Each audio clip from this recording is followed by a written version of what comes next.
বিপদ কখনো বলে কয়ে আসে না। বিপদ যে কখন চলে আসে সেটা নিজেও বুঝতে পারবেন না। যখন চলে যাবে তখনই ঠিক টের পাবেন যে বিপদ এসেছিল।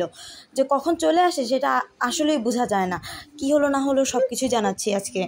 আসসালামু আলাইকুম, সবাই কেমন আছেন? আশা করি ভালো আছেন। আলহামদুলিল্লাহ, আমরাও ভালো আছি। কথাগুলো কেন বলছিলাম বলি। আজকে যাচ্ছি আমি একটু কাজের মধ্যে, একটু কাজ করতে, একটা ছোট্ট স্বপ্ন পূরণ করার জন্য যাচ্ছিলাম। তো এমনটা হবে আমি কখনো ভাবতেও পারি নাই যে এরকমটা হবে। আসলেই চিন্তারও বাইরে ছিল। সংসার করতে গিয়ে যে এত কিছু হবে সেটা আমি নিজেও চিন্তা করতে পারি নাই।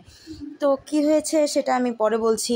দেখুন, আমরা চলে যাচ্ছিলাম, আফরা একটু একটু করে হাঁটছিল, একটু একটু করে আমি আবার ক্লিপ নিচ্ছিলাম। রাত হয়ে গিয়েছিল। সেদিন রাতে বাসায় ফিরতে ফিরতে প্রায় 2টার মতন বেজে গিয়েছিল। একটা সময় ছিল যখন আমি বাসা থেকে বের হইতে, মানে দিনের মধ্যে বের হইতো, আবার সন্ধ্যার আগে বাসায় চলে আসতে হতো। আর এখন রাত নাই বিরাত নেই, বাইরে থাকলেও কেউ জিজ্ঞাসা করার থাকে না বা কারোর কাছে কৈফিয়ত দেওয়ার থাকে না যে কোথায় ছিলাম, কি করতেছিলাম, কোথায় যাচ্ছি।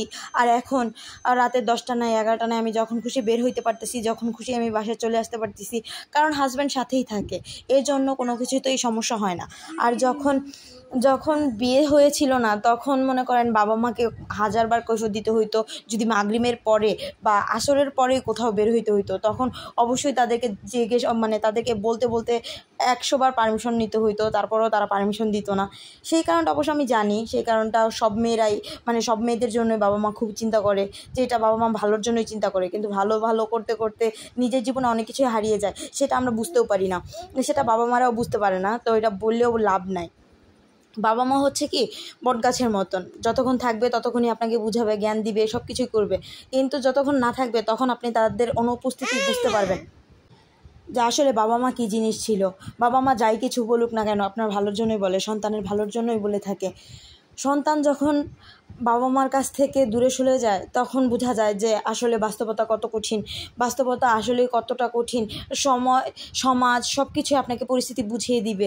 পকেটে 10 টাকা না থাকলে কেউ 10 টাকা দিয়ে জিজ্ঞাসা করবে না, কিন্তু টানা মারার জন্য 1000 লোক দাঁড়িয়ে থাকবে। এটাই হচ্ছে আমাদের সমাজের নিয়ম। সমাজ হচ্ছে এমন একটা জিনিস যেটা প্রতিষ্ঠিত মানুষ দেখলে হিংসা করে, আর নিপ্রতিষ্ঠিত মানুষ দেখলে তাদের দেখে ঠাট্টা করে। এটাই হচ্ছে। আর আজকের বিপদটা ছিল আরফানকে নিয়ে বাইরে যেতে গিয়ে আমার ছেলের একটা জুতো হারিয়ে গেছে, সেটা আমরা জানতেও পারিনি। তো সবাই আরফানের সাথে যে এমনটা হবে বুঝতেও পারিনি।